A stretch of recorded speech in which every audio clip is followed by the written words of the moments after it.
প্রিয় শিক্ষার্থী বন্ধুরা, আজকে আমরা আপনাদের সাথে অক্টাল সংখ্যা পদ্ধতি সম্পর্কে একটু আলোচনা করব। আসুন, অক্টাল এমন একটা সংখ্যা পদ্ধতি যেখানে আমরা 0, 1, 2, 3, 4, 5, 6, 7 0 থেকে 7 পর্যন্ত 8টি অঙ্ক ব্যবহার করে থাকি। তো এই 0 থেকে 7 পর্যন্ত 8টি অঙ্ক ব্যবহার করলে এখানে সবচেয়ে ছোট হচ্ছে 0, সবচেয়ে বড় হচ্ছে 7।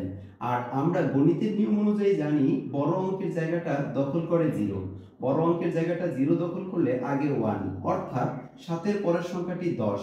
এইভাবে আমাদের হচ্ছে যে 11, 12, 13, 14, 15, 16, 17।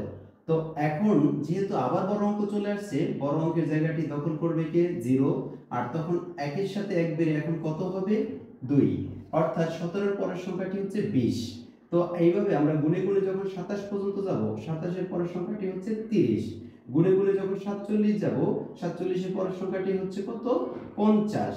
তো এখন আমরা এইভাবে যেতে থাকলে 67-র পরে পাবো 70। তো যদি আপনারা এটা বুঝে থাকেন তাহলে সেই ক্ষেত্রে আমাকে বলুন তো যে 77-এর পরের সংখ্যাটি কত হবে? এটা আপনারা আমাদের কমেন্ট বক্সে জানিয়ে দিন।